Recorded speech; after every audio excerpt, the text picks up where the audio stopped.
I'm Jeff Hunt. He's deep. We're in it this morning. This is a wild show.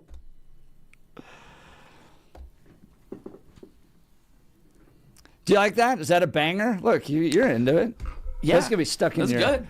Waking up with Jeff and Deep. I just started my own podcast. Tell us about that. Yeah, it's called Left in the Attic. It's because I made the studio literally in my attic, so Left in the Attic. Jeff, when you come, we'll switch to the basement. We'll call it right in the basement. Right in the basement. We'll have a spin-off show, right? We live in either side of those, but not in the main part of the house, apparently, right? The left center in the kitchen, attic. you know. I should make a whole series of these, right? So you can go leftintheattic.com. It's going to become a place where progressives and, you know, people more from that kind of world come and talk. We just interviewed Wanda James, who's running against Diane DeGette, and Malak Kiros, who's also running against Diane DeGette, but we're going to have a lot of statewide office. And they should call in, by the way. This is Denver's top talk radio show because we're a right, left, center discussion show. It's not a monologue. You Center go in to the kitchen. any of those other shows, it's just it is a monologue. It's boring. Here, the debate actually takes place, which is why half our audience tends to be more progressive leaning. So, Deep, I want to ask you about the legislature and the primaries, because what I tell people is, like, Republicans are in the corner just watching the actual fireworks, which are going to be between moderate Democrats and socialist Democrats. I mean, you guys are like even suing each other for a trip to Vail. There is an ethics violation that's happening against, for those of you who might not be paying attention, there's this thing called the Opportunity Coalition. Some folks have started to call them the opportunists, which is hilarious. I don't know why you would choose that kind of name. I mean, the jokes make themselves. So the Opportunity Coalition, founded by Shannon Byrd and Lindsay Doherty, it's this more moderate, right-leaning Democratic Party that votes for corporate interests mostly, and they decided to go to Vail, and the accusations from Common Cause and the attorneys on that side is that their hotel rooms in Vail, one of the most expensive hotels in Vail, along with their drinks and food, was paid for by lobbyist money, and that goes against the gift ban.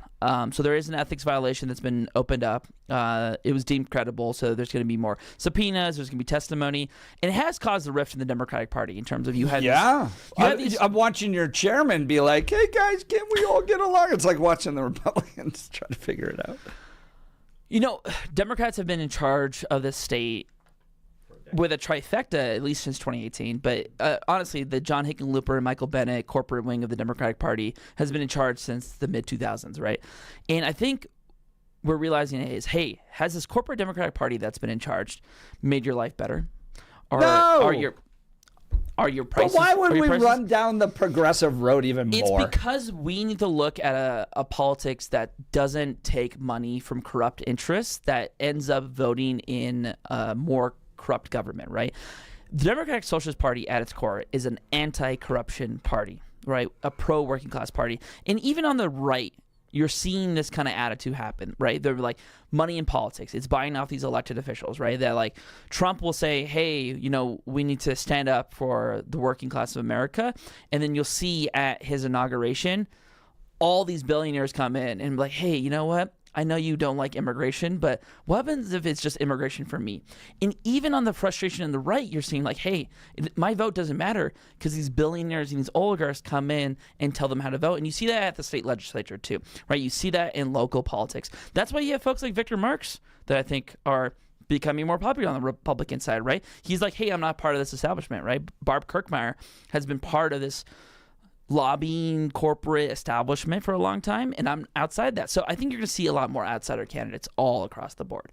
And again, the Democratic establishment, I think they're going to have a lot of competitive races. John Hickenlooper is being challenged from the left by Julie Gonzalez. Michael Bennet is being challenged by Phil Weiser. Jenna Griswold being challenged by a multitude of folks. So 2026 is going to be what kind of Democrat wins, and then maybe Republicans get their stuff together for November. Welcome to Colorado. What kind of Democrat wins? Feel free to call in and air your grievances. Welcome, newcomers. The tradition of Festivus begins with the airing of grievances. I got a lot of problems with you people. Now, you're going to hear about it. What kind of Democrat's going to lead Colorado? Oh, my goodness. All right, so for the rest of us, Feel free to call in and air your grievances at 303-696-1971. Text us on the Dan Caplis Law text line at 720-819-5115. Now is time for the news. Blake Olson. Blake Olson, news and comment.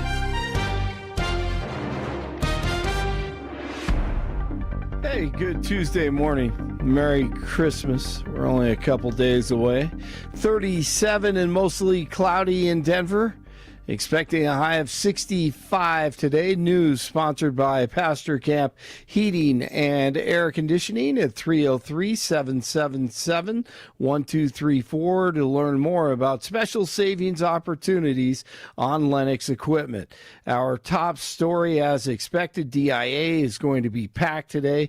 Holiday travel 2 days away from the big day, and Coloradans are paying the price for rough roads for holiday travelers. Here's Representative Gabe Evans. We are spending $1.6 billion on transportation in Colorado, and our rural highways are the fifth worst in the country. Our urban highways are the third worst in the country.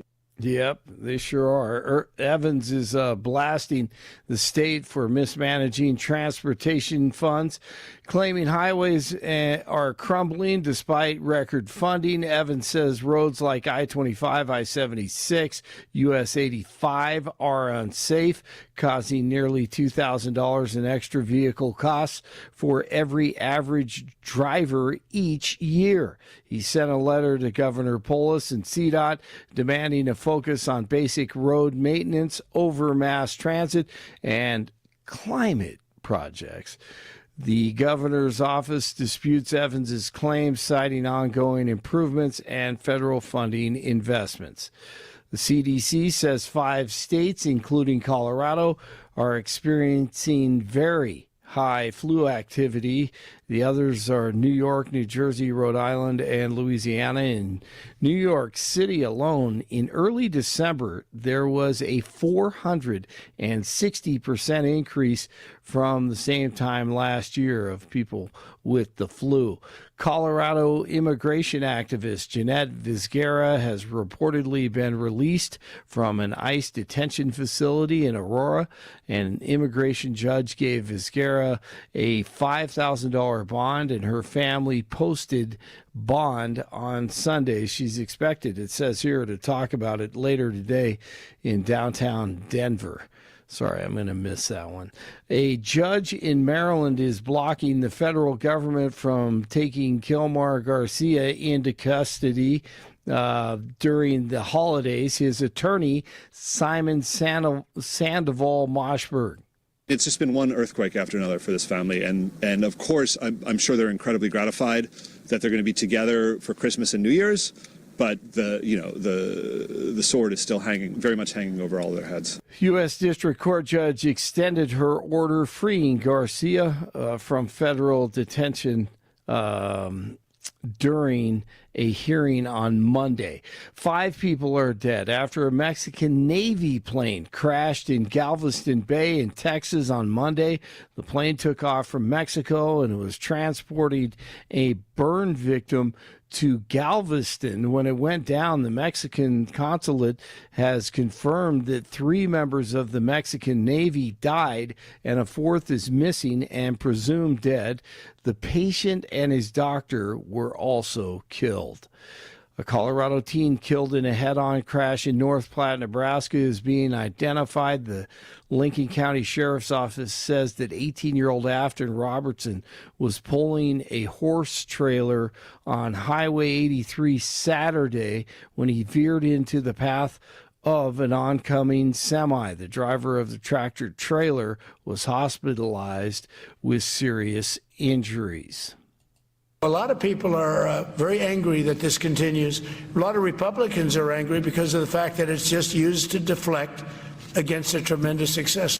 Overnight, the DOJ made more than 11,000 Epstein files available in its latest release, including court records, emails, videos, and news clippings.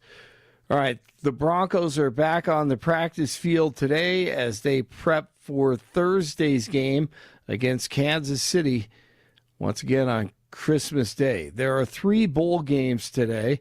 If you're off and you're wrapping presents and you don't have things to do, there is college football today. Jazz at the Nuggets last night. Jazz have missed all 8 shots. Murray, heat check. Oh, the Nuggets are cooking. Jamal Murray, 27 points. Nikola Jokic, another triple-double with 14, 13, and 13. 14 points, 13 rebounds, 13 assists, and the Nuggets have won 7 of 8, 135, 112 the final. They are in Dallas tonight taking on the Mavericks, and the grandpa in the pocket last night, Phillip Rivers, taking on the Niners in Indianapolis. 3rd down and goal to the end zone, touchdown again, Alec Pierce. Rivers hits Pierce, 277 yards passing, 2 touchdowns, but a costly interception. And the Niners win it 48-27. Brock Purdy, 295 yards passing, 5 touchdowns. Christian McCaffrey had 146 yards of total offense and caught 2 touchdowns. 34 in Lafayette, 36 in Littleton, 37 in Denver. You're waking up with Jeff and Bill. In for Billy is Deep, once again wearing the best Christmas jacket of all time. That thing is smooth. Wish I could fit into it. Blake Olson, News Talk 710 KNUS. Your KNUS forecast for the Denver metro area calls for cool temperatures early this Tuesday morning. Temperatures, though, well above average for this time of the year, and we'll be looking at unseasonably warm wintertime conditions leading up to and through Christmas Day with some record warmth. The possibility today, on into tomorrow, and Christmas Day. We'll see highs near 70 degrees. We'll have some mid and high level cloudiness, but it'll be dry. Winds will be breezy, and overnight lows only near 40 degrees. I'm meteorologist Mark Huer in the 710 KNUS Weather Center.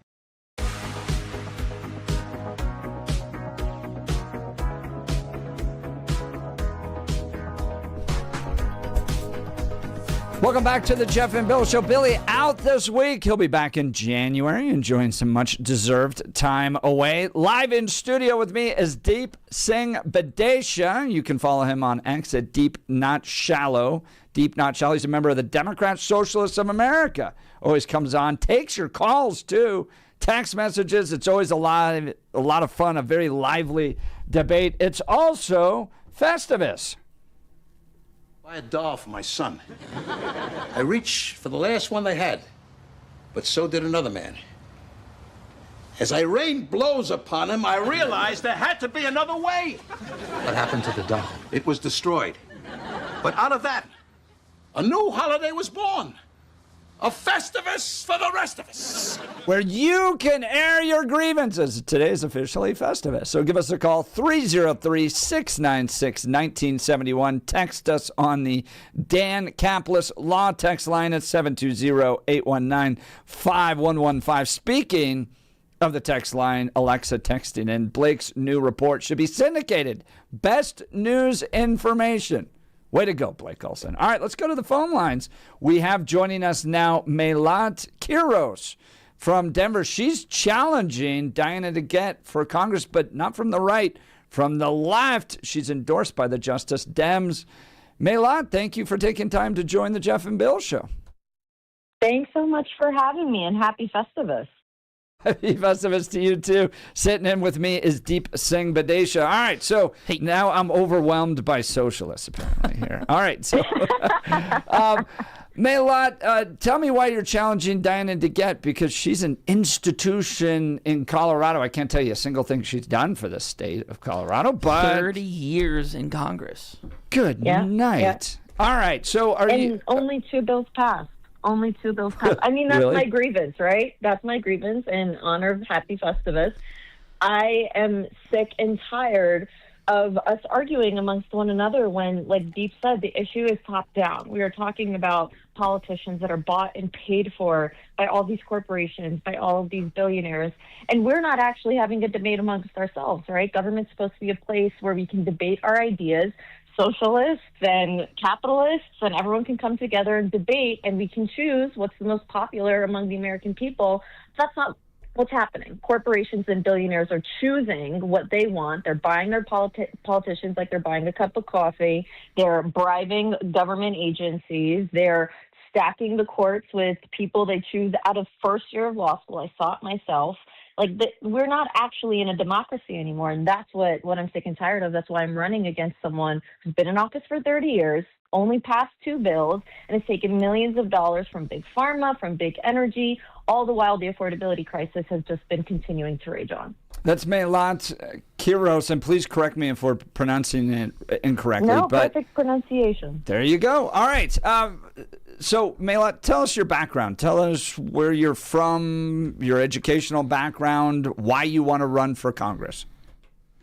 Yeah, I immigrated here in '98 from Ethiopia. Straight to Denver is where I grew up. I'm a recovering attorney. I don't practice anymore. I'm a PhD student studying the issue of money in politics. I'm a barista at Whittier Cafe. Swing by if you ever want to have the best cup of coffee in the city. And I decided to run because, after Trump won, I understood that was because the Democrats had failed, right? The politician's job is to earn the vote of the people in their district, the people of the country. And you can't do that when you're not actually acknowledging the affordability crisis. You can't do that when you're not offering solutions for how to solve it. And you can't do it when you're not acknowledging the corruption that's within our own party. This isn't a left versus right issue. The money in the politics is within all of government across party lines because that's what helps save their bottom line. In order for things to change, we need to have a new litmus test for every single politician, Democrat or Republican, I don't care, that they don't take any corporate PAC money or lobbying money. You're only taking money from individual donors so that you're accountable to the people that you represent and not the donors that fund your campaign. That's Melat Kiros. She's running against Diana DeGette as a Democrat. Melat, I appreciate your commitment to affordability.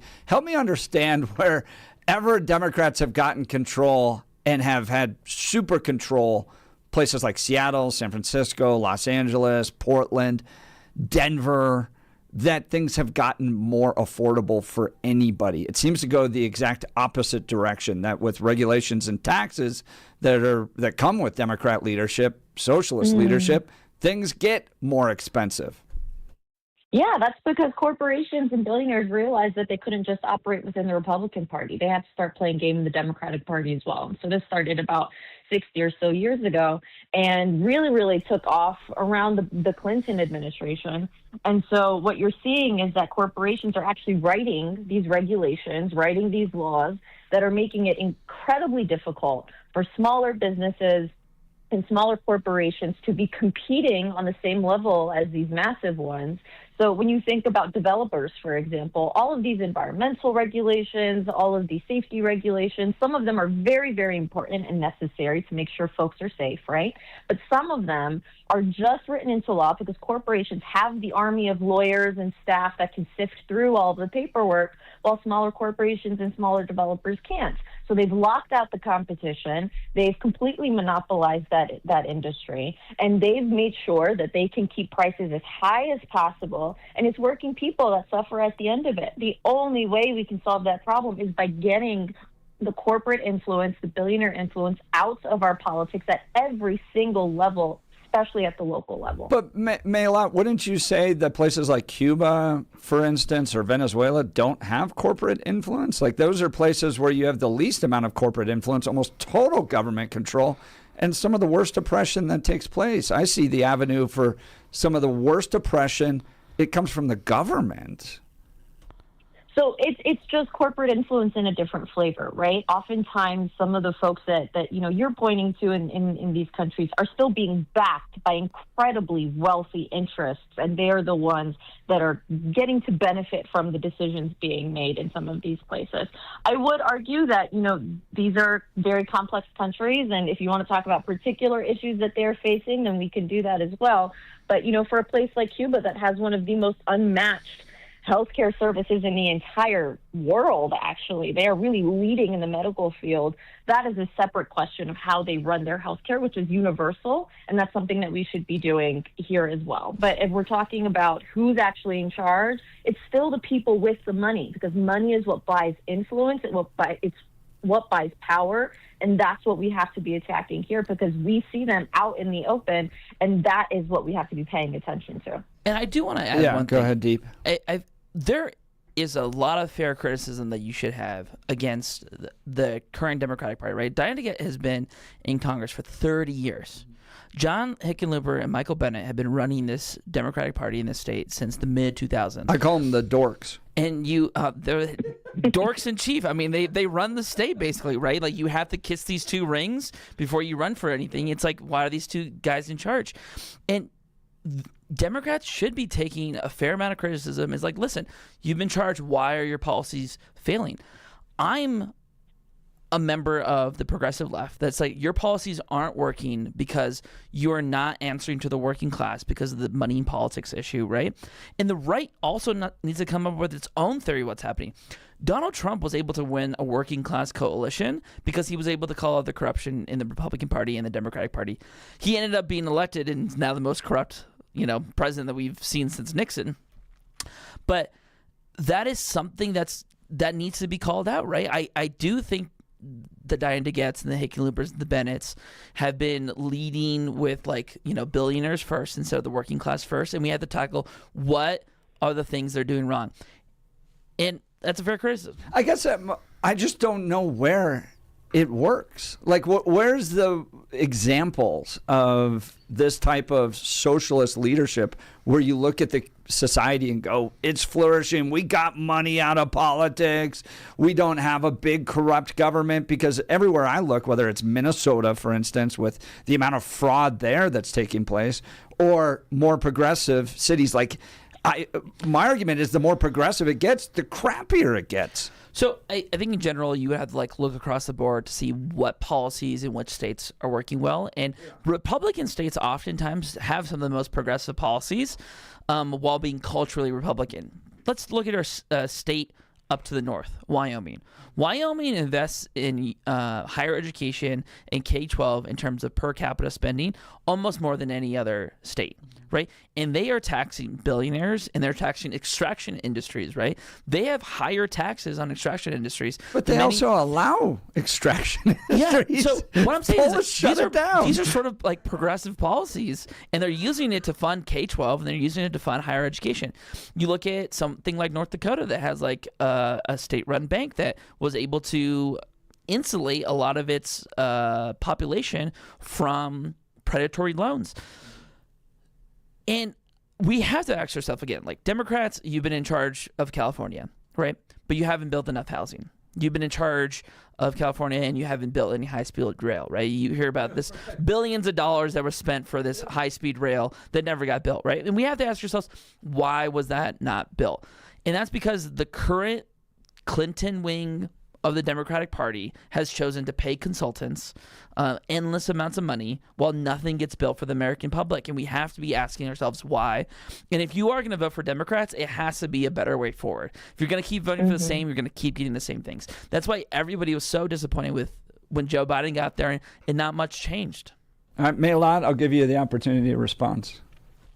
Look, I think Deep said it best, right? We're talking about the kind of policies that put working people first. At the end of the day, you're working 40 hours a week. You should be able to live a dignified life where you can afford a home, you can send your kids to college, you can own a car, you can go out for dinner and go out on vacation and save for your family for a rainy day. That used to be the norm. That used to be what our wages earned us. But that changed because we allowed corporations and billionaires to stop putting workers first and started putting their own bottom line first. And the only way we can get to the root of this issue is by addressing the money in politics that's there. At the end of the day, we're going to have disagreements about how to get to this issue of addressing the affordability crisis. We're going to have disagreements about different, cultural issues or social issues or whatever the case is. But at the end of the day, we're just arguing amongst ourselves and not actually, debating about ideas in government, because it's the corporations that are deciding whatever it is that works best for them. We need to take the government back for the people. The only way we can figure out what to do next is if we're actually debating these ideas and showing the American people what's on display, what are we offering, and they get to choose who do they want to send to Congress, what kind of policies do they want to put into place. But that's not what's happening, right? We're talking here, we're talking online, we're talking amongst ourselves, but it's corporations that are buying off the politicians and writing the laws as they see fit.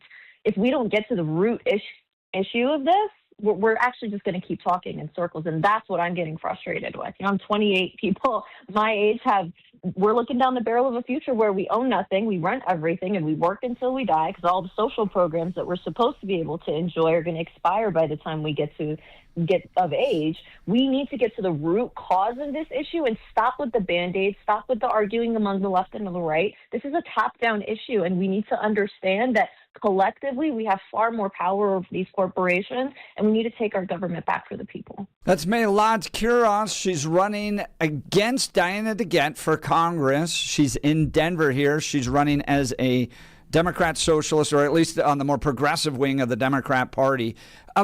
So when I look at Colorado, Meilad, I don't see major problems with corporations. I look at Colorado, and we are more dependent on the government for our health care, education, food, housing, employment.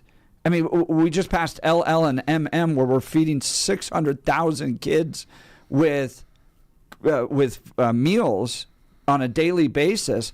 We're more dependent on government than ever before in the state of Colorado.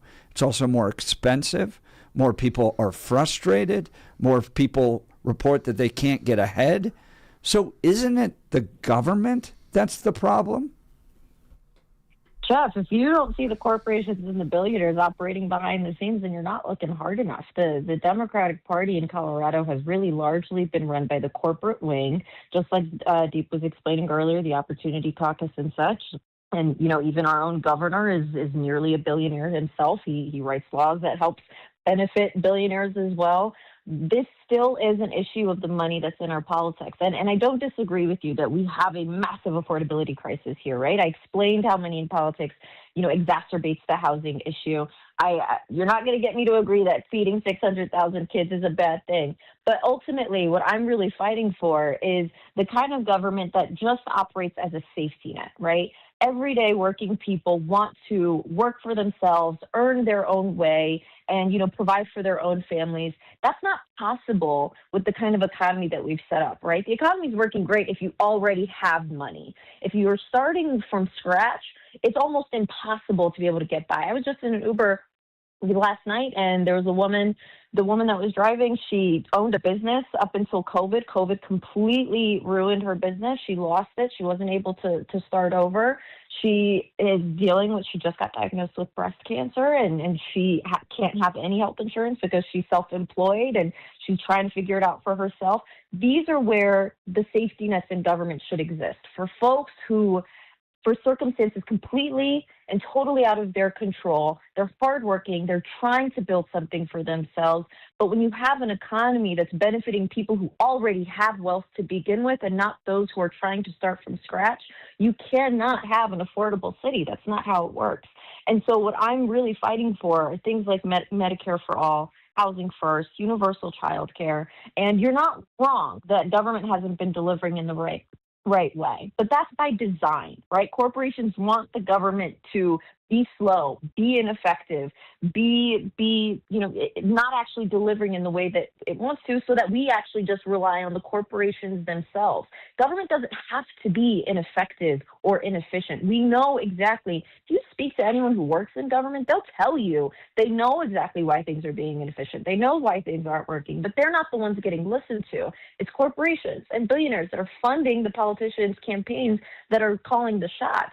And so if we really want to get to the root issue, we have to do a full audit of what kind of programs are working, why aren't they working, and make sure that they can serve as a safety net for people who are honest and hardworking and just trying to be able to build something for themselves. Because it's not enough to just get by in this country. People should be able to thrive.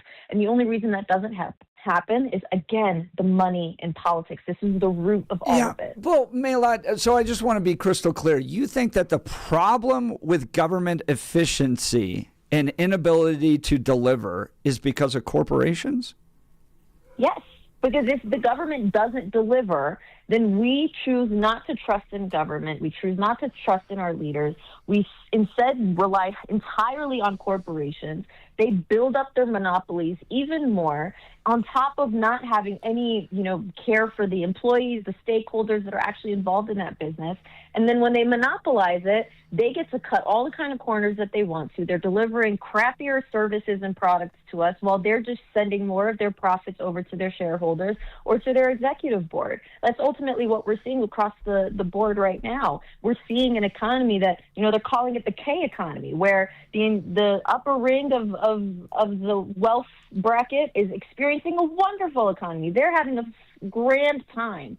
Everyone who's down on the bottom ring is suffering. No one is able to build anything. People are being crushed under medical debt. People are not able to find affordable housing. And a lot of that has to do with the fact that corporations and billionaires are writing these laws that are making it difficult for government to get anything done. If you don't like how government is doing something, then run for a seat, figure out what's going on, and change it. And don't be bought and paid for. But ultimately, the people that are in charge are bought and paid for. The only way we can get to the root cause and do a true audit of what's going wrong is by removing that influence and actually seeing what's happening under the hood. Maylot Quiros, I appreciate your time today. Thank you so much. You can learn more about her by going to quirosforco.com, KIROS for FORCO.com. Good luck with Diana to get. Thanks for calling in. That's not easy, but Maylot, I appreciate you coming on the show and answering some of our questions. Thank you. I appreciate you for having me. Have a good one. All right, let's talk the gun room, folks. If you've listened to me for any amount of time, you know I care deeply about freedom, responsibility, and supporting local businesses that have stood the test of time. That's why I want to tell you about the Gun Room. The Gun Room has been Denver's oldest firearms dealer since 1982, and when you walk in, you feel it. Real wood, real craftsmanship, a shop that actually looks like a gun store, less plastic, more tradition. They buy, sell, and consign any and all firearms from antique and vintage to hunting and tactical. And they do something that the big box stores never will. They work closely with families who've lost a loved one and need help handling a gun collection with care and respect. Inventory changes daily with over 1,000 firearms in stock. So if you're thinking about buying, especially with new restrictive gun laws coming, you should act now. Support local, support family-owned, support freedom. Visit denvergunroom.com or call 303-237-1300, 303-237-1300, denvergunroom.com, denvergunroom.com. That's the Gun Room, a Colorado original. All right. Boy, deep. There's a lot there to talk about. It's like, yeah, Denver is not losing restaurants at record pace. We're actually opening more this year. Because of corporations. It's because of minimum wage and crime issues. And it is always government regulation that's pushing this stuff. And I get that corporations, I get that corporations can use government to drive their agenda, to write their laws and stuff like that. But this belief, this undying belief that the government can just care for everybody and is going to provide for everybody, and we need to just tax the billionaires, and then all of a sudden you're going to end up with this socialist paradise. Never happens. It never happens anywhere in history. So to clarify what I believe, right? I don't believe in a government that takes care of you from like birth, like from cradle to coffin, as they would say, right? I believe in a government that would maximize the amount of freedom that someone would be able to have by both limiting the oppression that a government could face, that your neighbors could give you, or that corporations could give you. What we're looking at in America is the end of a 30 or 40-year stage of late-stage capitalism, essentially, where we have put profits above everything. If you are a member of a corporation, if you're a CEO of a corporation, you have to, by law, maximize shareholder profits above everything else. That means, hey, we can increase profits $200K this quarter if we pollute the environment. We have to pollute the environment. We can increase profits if we cut the pensions of our retirees. We can increase profits if we cut the wages of people. If we cut this corner, hey, instead of using the good cheese on this pizza that's healthy for folks, let's use this synthetic cheese, right? You are seeing this for-profit motive in every single industry, whether it's housing or transportation or food or any of that. You're seeing it trickle down and affect everyone's affordability, their health, their family, their well-being across the board. I mean, we've talked about sports gambling, right? We've talked about the addiction that smartphones are giving to our kids, right? And that's because they're maximizing profit, even if it comes at a human's attention span, even comes at the health of that. So but I want tell to me what the restructure. government's incentive is then. If you we told could me what change- the corporation's incentive. When you elect people into government, tell me what their incentive is. Right now, their incentive is to get reelected, which means to do what they need. It's always power. Well, in every government, it's always power. So let's talk about, okay, so in Lord of the Rings, you know, Tolkien uses Lord of the Rings, and a lot of those are metaphors about what he saw in World War I and Christianity, and the Christianity, battle. you know, and he talks about power corrupting, right? And the ring represents power. So in the first book, Frodo sees a ring and tries to offer the ring to Gandalf. He's scared, so he's like, Gandalf, take the ring. And Gandalf almost reaches for it, almost takes it. But then Gandalf rejects the ring and said, Frodo, don't offer me the ring again, because the ring will make me think I'm doing great good, but through me it will do great evil. And what Tolkien was getting there is that power corrupts, right? Gandalf would have become the hero of his own story, but the power itself would have corrupted him, right?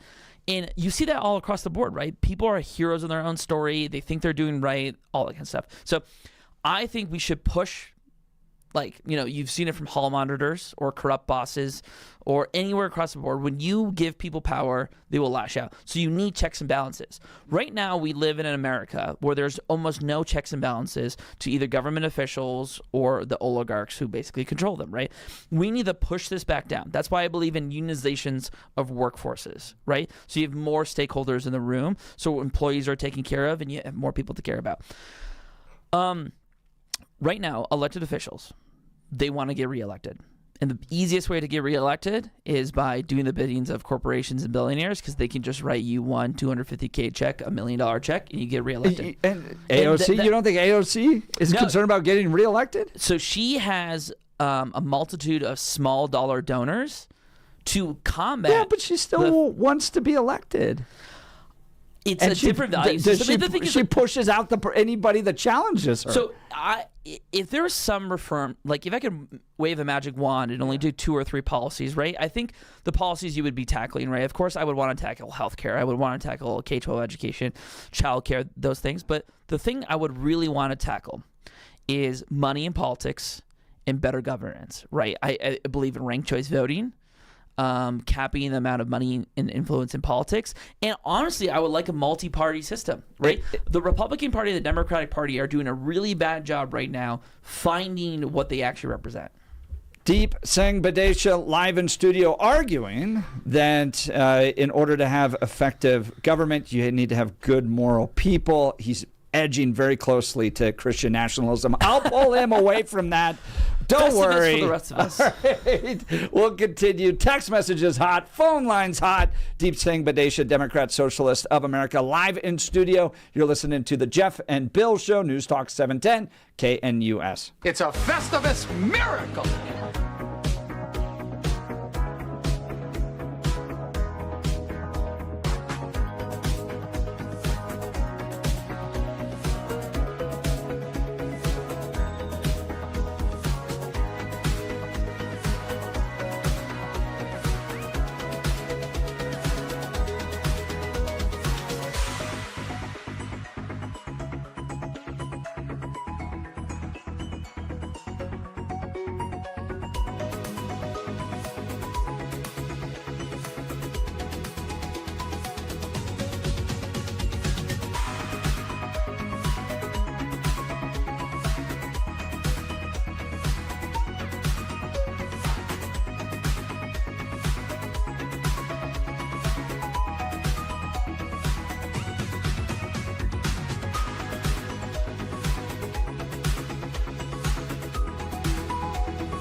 You got a Frank Sinatra vibe about you.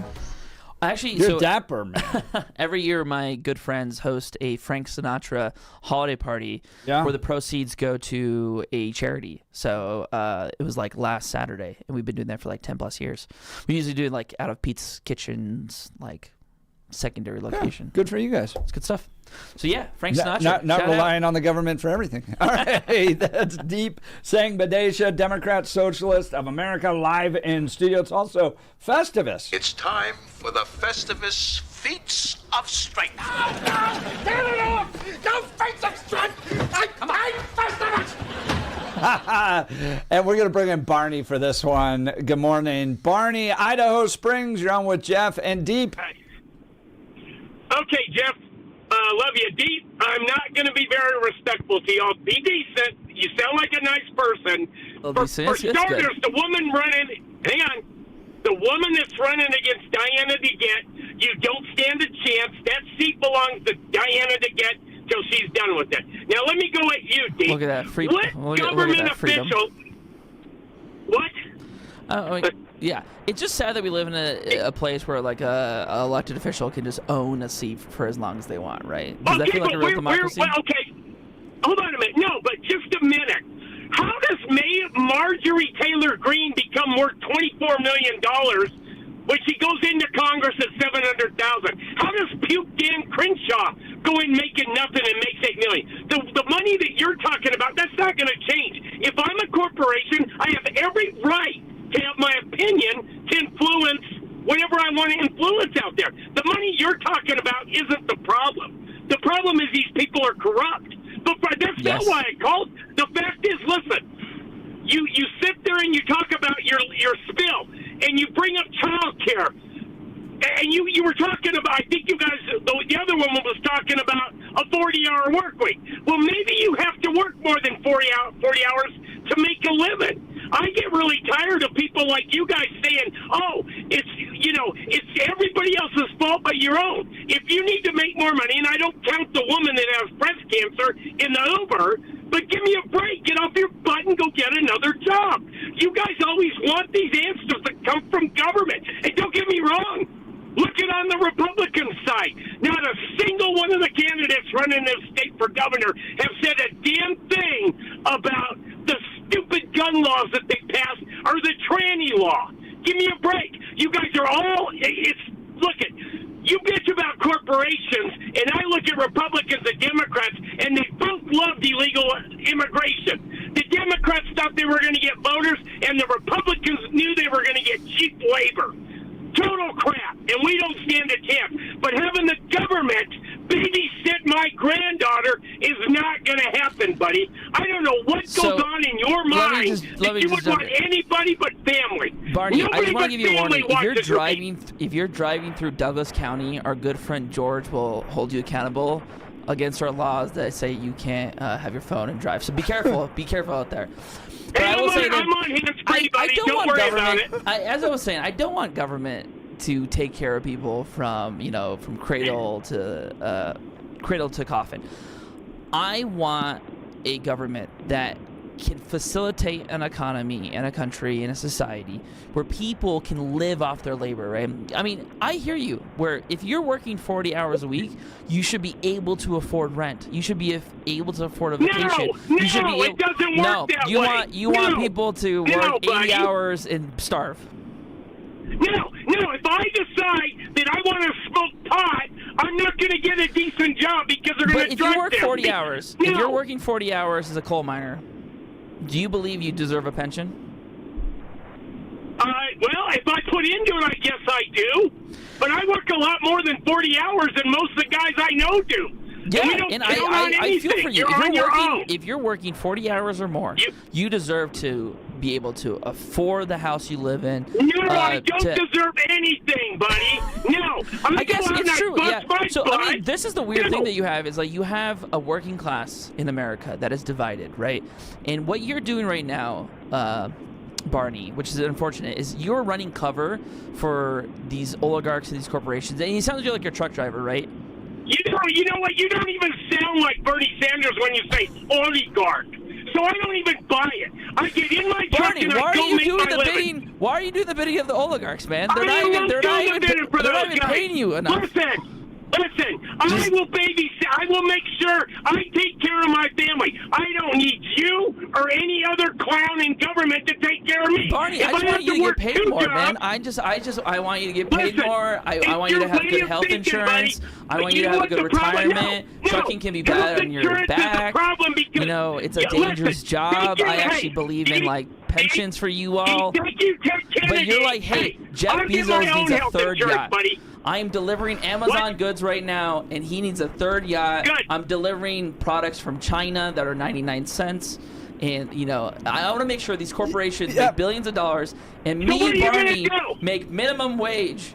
And that's how I like it in America. And that's the worrisome to that question, and Barney, I appreciate the call. We got to get to a break here. But, I mean, to Barney's point, is like this is kind of classic socialist rhetoric. And at the end of the day, what's delivered is bigger government that's more corrupt. You see that in Minnesota. You see it in San Francisco. Anytime, like, you guys get frustrated about corruption, and then you want to hand the power to the most corrupt entity there is, which is the government, because it has the force of a gun at the end of it. The thing is, like, I'm not advocating for a government that, like, just is all-knowing, all everywhere in everyone's life, right? Like, I want a better unionized workforce, right? I believe the government has important roles in certain public sectors, for example, K-12 education, right? Higher education. How well has that worked out? Infrastructure building, right? I think healthcare is a good space too. And healthcare, okay. Well, we've got to get to a break, but go ahead. There are roles there, right? But I feel like when it comes to people's jobs like this, right? If they had better unionized representation, right? We're talking about in America, you know, like MAGA talks about make America great again. And when you ask people, when was it great?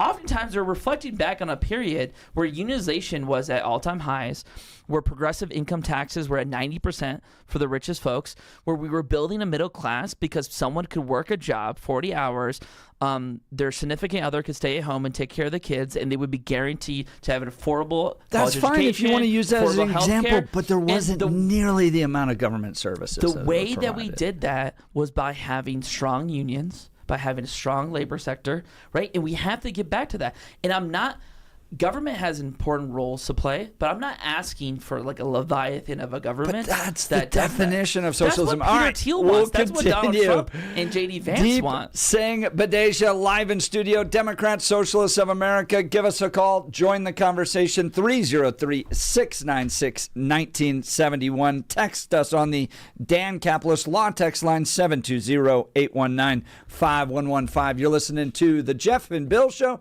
Denver's news talk leader.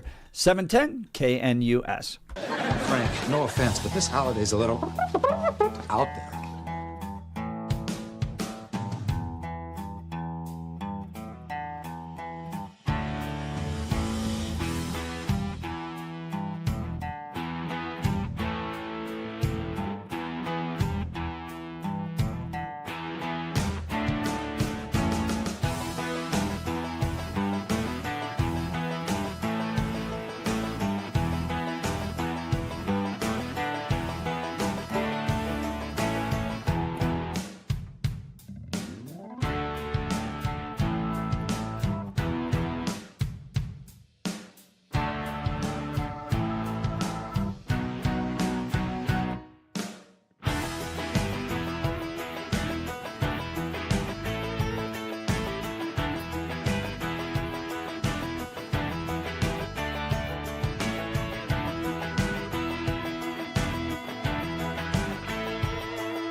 Text messages hot as Deep Sing Vidation, Democrat Socialist of America, sits in for Bill today. Faith, history teacher, texts in, Malat is a former student at the high school where I teach. I live in CD1. I, for one, am super excited to have a choice to support someone new. Diana DeGette is stale. I'm happy to throw my support behind Malat Kiros, I think was how we pronounced her name. By the way, Barney lives nowhere near CD1. All right, let's go to the phone lines. Oh, yeah, let's Frank, stick around. I want to get to Frank. I want to give him enough time, and we're right up against a break here. So, Frank, stick around. We'll get you at the top of the next hour. By the way, today is Festivus. At the Festivus dinner, you gather your family around and tell them all the ways they have disappointed you over the past year. And is there a tree? No, instead there's a pole. Requires no decoration. I find tinsel distracting. Frank, this new holiday of yours is scratching me right where I itch. Let's do it then. All right. Festivus is back! I'll get the pole out of the crawl space. Feel free to give us a call and share your grievances, whatever they might be. We'd love to hear from it. It's perfect holiday for talk radio. You can share your grievances. Yeah, call in. With the Democrats. We'll actually listen to them. Yeah, unlike Democrats, you don't need to come with a maximum. We'll check continue. for us to You're listen. listening to the Jeff and Bill Show, Denver's news talk leader, 710 KNUS.